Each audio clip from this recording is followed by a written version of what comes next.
I'm here with Dr. Linda Lowenstine from UC Davis, who's a veterinary pathologist, and I met Dr. Lowenstine when I had the opportunity to work with the Great Apes Heart Project. And it turns out heart disease is not only the leading killer of human beings, it is, at least in the United States, it's the leading killer of great apes. And we talk about heart disease among humans being heart disease per se, and also cerebrovascular disease, so strokes. So if you combine heart attacks, deaths by heart failure, and stroke deaths, cardiovascular disease is the leading killer. We humans die, as I said, of those kinds of problems. We die of heart disease, heart failure, strokes. Great apes have similar issues, and we're going to talk about a couple of them. First, we're going to talk about heart failure. A human ventricle and the ventricle of a great ape typically contracts about 65% of its volume. It's called an ejection fraction of 65% is, right, remember this, the end diastolic volume minus the end systolic volume over the end diastolic volume. That's the oomph of systole, right? And you want a nice ventricle that's contracting. Well, human hearts can be injured by heart attacks, by chemotherapy, by excessive drug use. There are all kinds of problems that can affect heart muscle, and the heart can decrease in systolic function. One of the problems we face is something called infiltrative cardiomyopathy. One of the common forms of infiltrative cardiomyopathy is amyloid, and everyone here is probably aware of cardiac amyloid. In a second, Dr. Lowenstine will tell you about a similar, though different, issue in great apes, and then we're going to show you a picture, and you'll see how similar the issues are, the images are. So actually, Linda, would you talk about fibrosis? Okay. Get over here so I don't.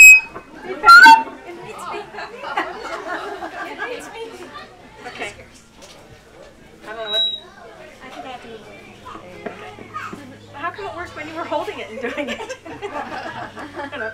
Okay, so the major disease that we see in the great apes is a condition that's been called myocardial fibrosis or fibrosing cardiomyopathy. And this means that what we see in these animals when they come to postmortem is a lot of connective tissue in the heart that's dissecting connective tissue.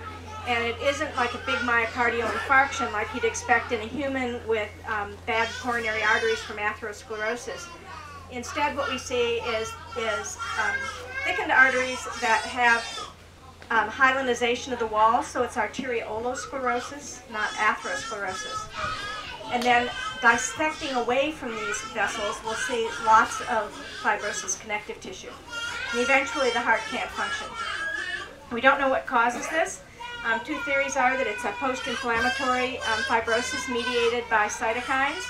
The other is that it is a replacement fibrosis mediated by loss of myofibers, and that's my particular bias because we see evidence of hypertrophy of adjacent fibers, suggesting that they're taking over the work for fibers that have dropped out over time.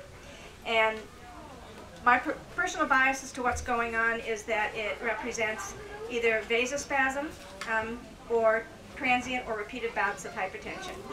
And that basically it's just low-level myocardial ischemia, and finally there's enough fibrosis that the heart gives out, or the animal dies suddenly from arrhythmias. But we really don't understand the underlying pathogenesis, and that's why we're doing the Great Ape Heart Project. The cases that Dr. Natterson is going to tell you about is a different process that's been seen in only one chimpanzee that we know of, and that was Ham, who was the first chimpanzee in space. And he died of this condition that Dr. Natterson is going to share with you. All right, so if you'll try to take a look at the screen. Actually, can I have, Karen, would you mind holding that? Yeah, do you want me to see it? Yeah, just like, there you go. Perfect, yeah. All right.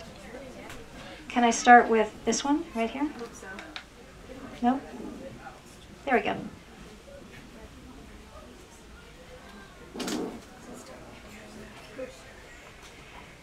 That's... Hang on, I think I can. That's. No, that's Kelly.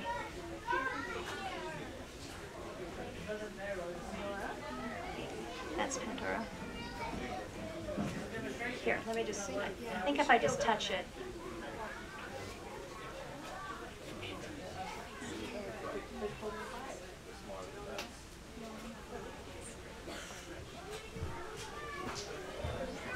Hang on.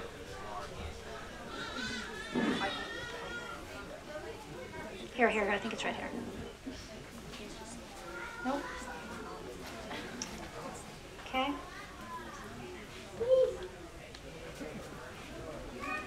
And she had a condition called amyloid cardiomyopathy. So amyloid was depositing itself in her heart. And when I did a transesophageal echo on her,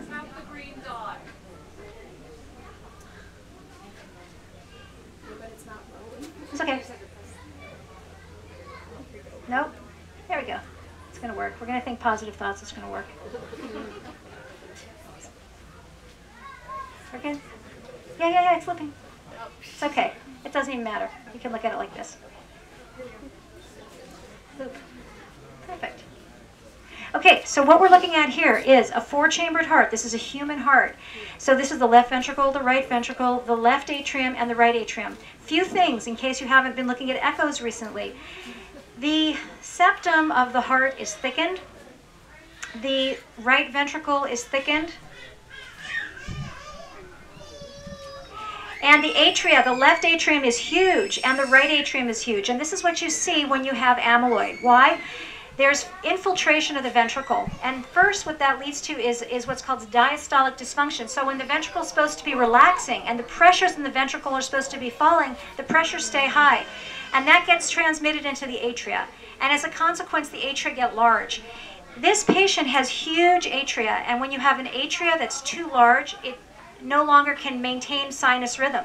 So remember, sinus rhythm gives you that atrial contraction, right? That 25% of blood, that stops. And what happens is there's stasis of blood in the left atrium, and blood clots form. That's why atrial fibrillation is a risk for stroke, because blood clots form in a heart that's no longer contracting. And that's exactly what's happened here. And you can notice that the right atrium is right here, and inside your eyes are probably staring at these mobile extra echoes, these balls. And what these are blood clots. This is thrombus. It's mobile. And there's actually blood clots in the left atrium as well. I don't know if you can see over there. So this patient is at risk for pulmonary emboli from embolization from the right, and also for strokes, embolization from the left. In this patient, we would put such a patient on Coumadin, on blood thinners.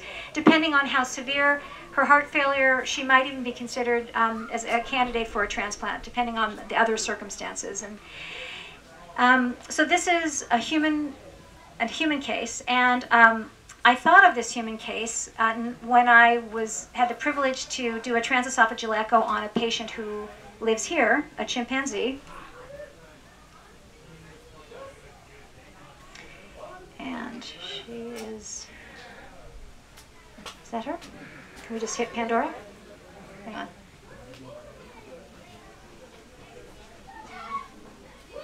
Do a Pandora. Here we go. It's right there, yeah. Okay. Okay, so now if you look at this four-chambered beating heart, it looks awfully similar. In fact, I no longer, at UCLA, I can no longer show an echo to a group of medical students or residents and surprise them that it's an animal case. Now, if I come and show an echo, everybody thinks it's an animal case. So now my trick is that I'm going to show a human case. But this is impossible to differentiate as far as I'm concerned. And what's interesting is this is a patient here who has infiltrative cardiomyopathy or has some kind of has a stiff ventricle, let's say, from some process. You can see that the left ventricular free wall is thickened. Can you see that the interventricular septum is thickened?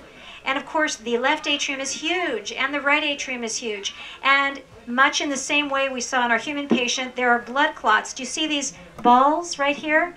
So this is the right atrium and the right ventricle. This is the tricuspid valve, and these collections of extra echoes are blood clots in the right atrium. So when I saw this, and Cindy tells me that this animal was healthy, this was part of a routine check, I got really nervous because if I saw this in a human patient, I'd be concerned that the patient was going to have a pulmonary embolus. And remember that about 20% of human patients have a patent foramen ovale, right? So the foramen, is on the interatrial septum. And in about 1 in 5 of us, it doesn't fuse completely. And as a consequence, when we have blood clots in our right atrium, there's a risk that the blood clots can fly across and actually cause a stroke. So had this been a human patient, I would have been like, oh my God, you know, Coumadin, and the veterinarians explained to me that that wasn't an option in this animal patient. So it turns out, I don't know what her diagnosis ultimately is, but echocardiographically, it looks an awful lot like an infiltrative cardiomyopathy. We actually have a veterinary cardiologist here who I've just put on the spot, sorry. But in any event, it looks a lot like amyloid cardiomyopathy in a human patient with some of the same complications. Interestingly, I did this echo about a year ago and then repeated it, I don't know, a couple months ago, and it looked pretty much the same. And when I first saw this, I was kind of, you know, oh my goodness, this is really bad. And the patient apparently is just fine. So there we go. A chronic but undiagnosed heart failure. He died unexpectedly, but he had ascites and obviously had been in chronic heart failure. So the heart's enlarged and you can see streaks of fibrosis crawling away from the heart. And then this is a male orangutan and this is a female orangutan. The hearts don't even look like they came from the same species. So the female was 56 years old, very old for an orangutan. She had an absolutely pristine heart. It was 0.37% of her body weight. The male had a lot of different disease problems, including aspergillosis in the lungs, mucormycosis in his brain, disseminated lymphoma, but he also had heart disease. And the scale bar is the same. His heart was only 0.41% body weight, but you can see that he's emaciated.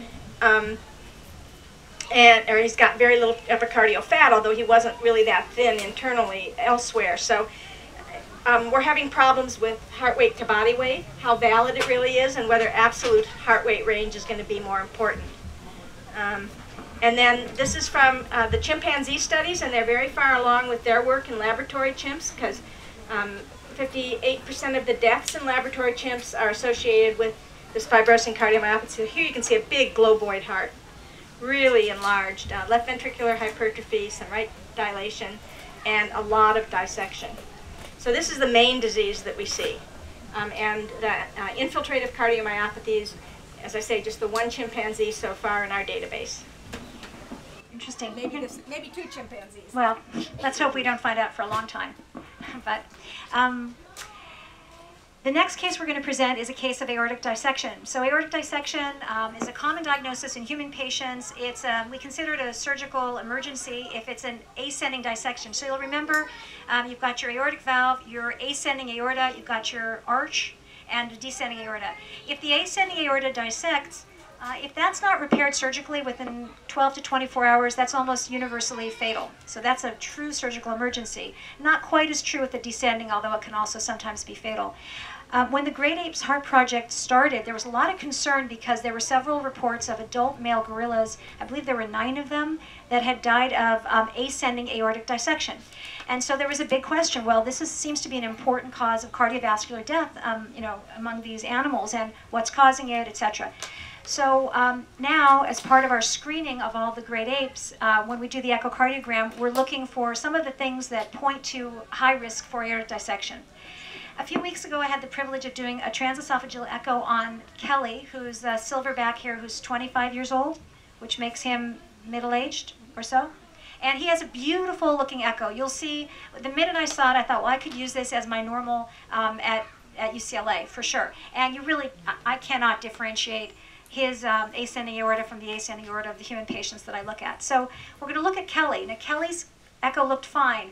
He does not have a thickened left ventricle. Remember, if you have left ventricular hypertrophy, that's a sign that you have poorly controlled systemic hypertension, right? So that's a pretty good marker that there's hypertension. And hypertension in humans often leads to dissection. So we're sort of trying to look for things that we might see in a grade 8 that would point to some prevention strategy. And as part of Kelly's well check, we looked at his aorta. Right after I show you Kelly's very healthy aorta, I'm going to show you a human patient that I took care of who had a serious type 1 dissection. And you'll see that the underlying anatomy looks the same. You're going to see the aortic root and the tubule, right, leading to the arch, but you'll notice that there's a significant difference. Okay. That's his. Well, this is actually Kelly, but this is his. It's a different view than we showed before. This is a beautiful tri-leaflet aortic valve.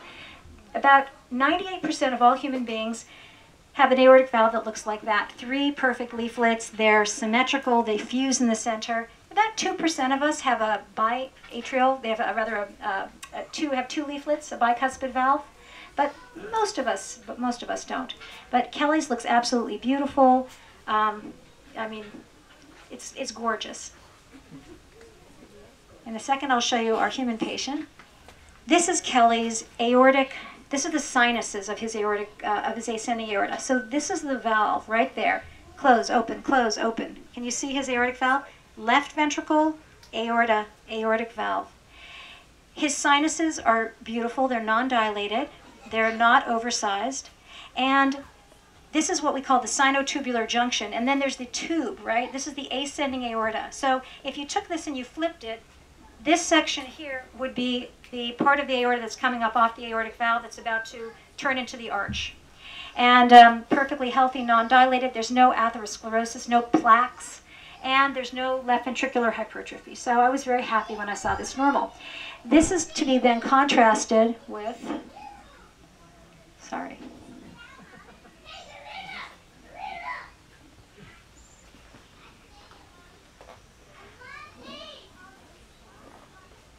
Oh, sorry. Okay.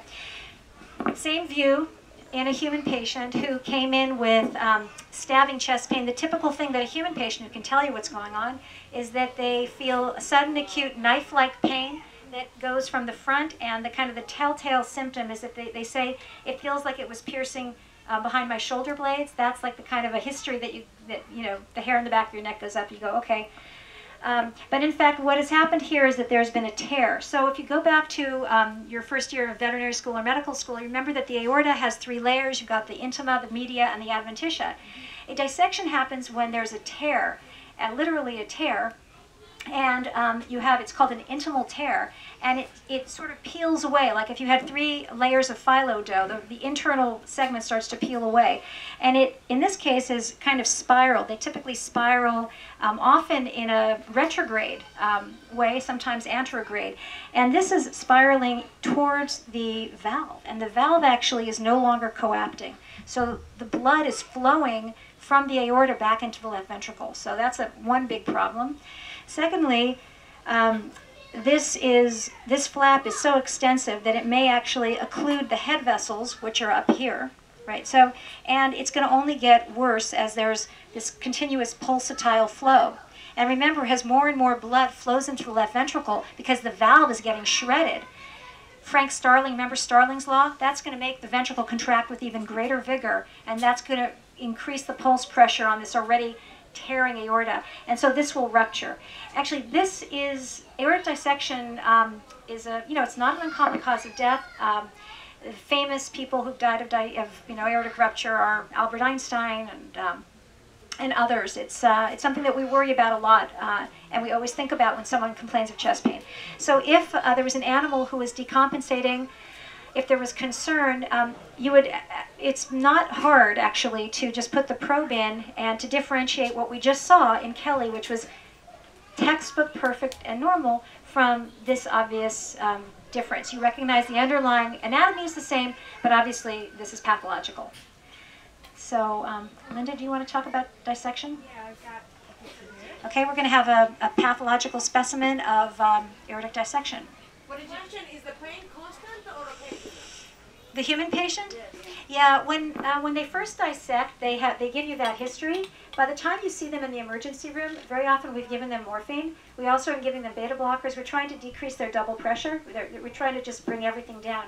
So if you have a patient who's still in pain, that's a bad sign, but very often when you see them, they've been somewhat narcotized, so they're not screaming. But the pain, the description, an articulate patient who's capable of really putting words to symptoms can very effectively tell you what's going on. On the other hand, most people are not that patient. We end up doing a lot of CT angiograms these days that we don't need to because we have normal. But before CTA, I would do a TEE on almost all the people who came in where there was a suspicion, because you can't miss this diagnosis. What's the therapy? What do they do? Surgery, yeah. But it's different if it's a descending aortic dissection, right? You can treat by managing the blood pressure, sometimes.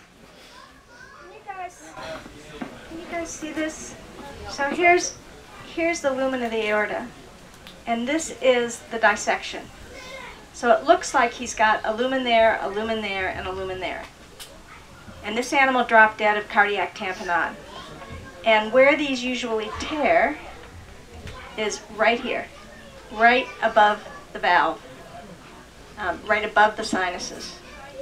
And in the great apes, they'll often dissect down about this far, but they often break out and the pericardial sac fills up and they die of tamponade.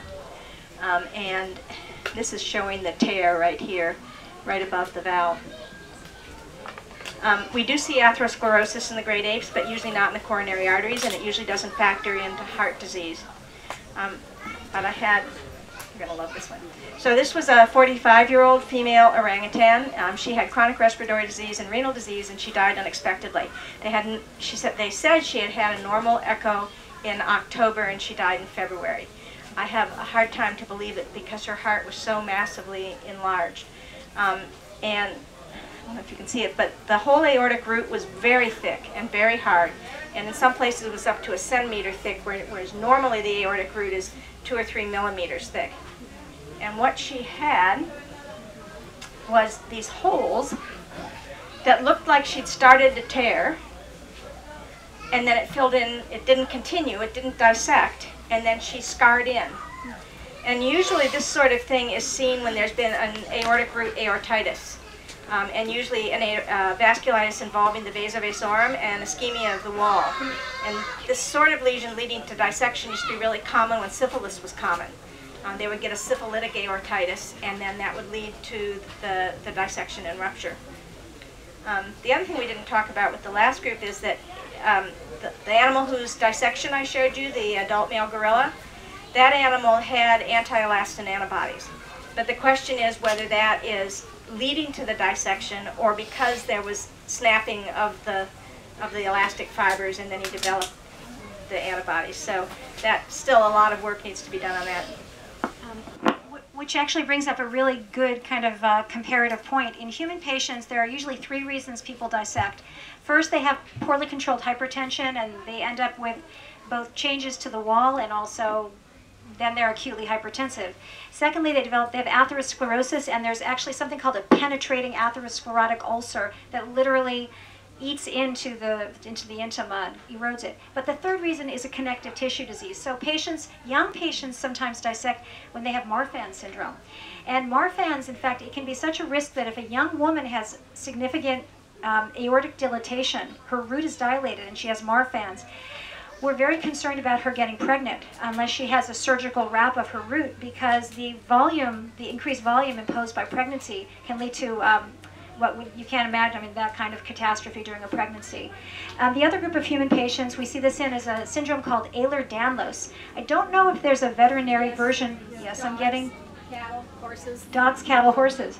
And I had a case of Ehlers-Danlos in a family, actually, a father and a son who had come from Egypt, and they had both had dissection. One had a corrected dissection, and then the son came in and he had a dissection. So we do see connective tissue diseases as a risk factor for dissection. Again, underlying structural sort of viability of the wall is compromised, and that's when we see it. The other, sometimes unfortunately, we do see dissection in occasionally a younger patient who is using certain kinds of recreational drugs that leads to super normal blood pressures, and so that kind of malignant hypertension can also lead to a dissection in a human patient. So that's our dissection, and we're supposed to head over at what time? We have more time. Okay. Do we have questions? Yes. You said for Pandora that you would treat with Coumadin, but that wasn't an option here, and I was just wondering why. It's mostly because they get into fights all the time. So if she had wounds, and bleeding out would be a high probability for her.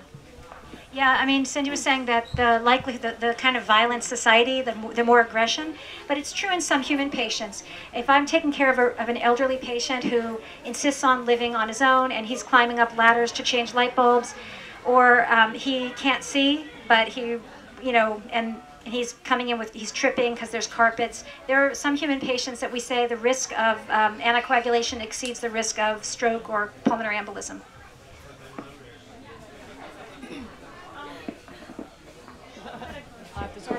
Is the gorilla SSP using cardiac health as a factor in considering whether or not they breed animals? That's a really good question, Josie, and that's something we're going to look into. We don't know if there's a genetic component to this.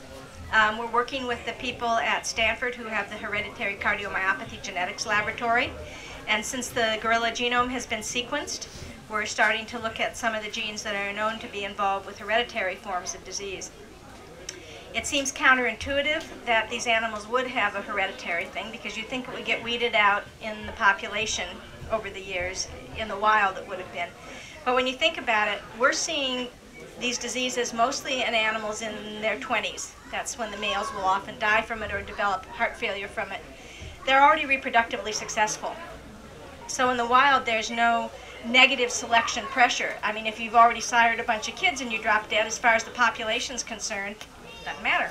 As far as you're concerned, it matters, or your girlfriend or wife or whatever. But you know, so there could be a hereditary component, and we think that that's maybe the case in the gorillas, and that's why we're working with the cardiac geneticists, trying to sort that out. We also know that in some species, like our bonobos, have a much smaller population, our pygmy chimps. And there may be a hypertensive component in them related to salt in the diet. We haven't talked about that at all in salt-sensitive species, but at one zoo that's had a lot of problems with stroke and aneurysms and cardiac failure, and in their bonobos, they discovered that inadvertently the bonobos, which weigh about what a small human would weigh, were getting over 6 grams of salt a day in their diets. Because what had happened was the normal monkey biscuit that they were being fed, they added a dentifrice for dental health so that they wouldn't have to put them down and scale their teeth and all that. And that's great. Turns out that the dentifrice is like almost pure sodium chloride. So it was the dentifrice that was raising it. And so they quit that, and we're trying to train great apes for awake blood cuff measurements to see if we can learn about hypertension. So we don't know yet if there's a genetic component, but certainly if we find one, then that'll be something we'll manage for. I'm sure the veterinarians here know, but for the physicians, it's not just great apes who dissect. There are ostriches, turkeys, a number of bird species are known to dissect. A number of other primates. And actually, in doing research for one of the sections of our book, we made a list of all of the, we searched a number of veterinary databases, and yes, it's seen in lots of different animals and different taxa as well. So anyway. For the first condition, do you see, for the first case that you talked about, do you see abnormal blood pressures before you even go in and look at the echo? So for the amyloid, in the case of dissection, the blood pressure is really, really important. Human patients who have dissection or suspected dissection, it's all about the blood pressure. Literally, you hear dissection, you walk and you don't look at the patient, you look at the monitor. So it's all really about getting the blood pressure down. It's challenging in the grade A population, and it was so interesting for me as an MD to listen to the veterinarians talk about the challenges at the grade A's heart meeting of identifying who's a hypertensive grade 8. So if you sedate an animal and they're vasodilated from the medication, it's not really going to tell you. So one of the good markers for hypertension is left ventricular hypertrophy.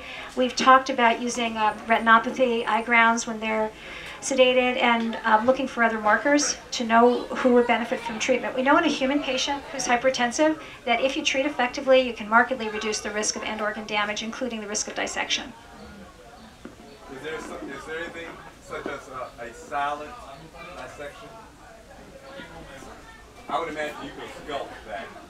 Yeah, I mean a silent dissection. I would say that could happen in a patient who's intubated and not conscious for another reason, but it is typically a painful condition.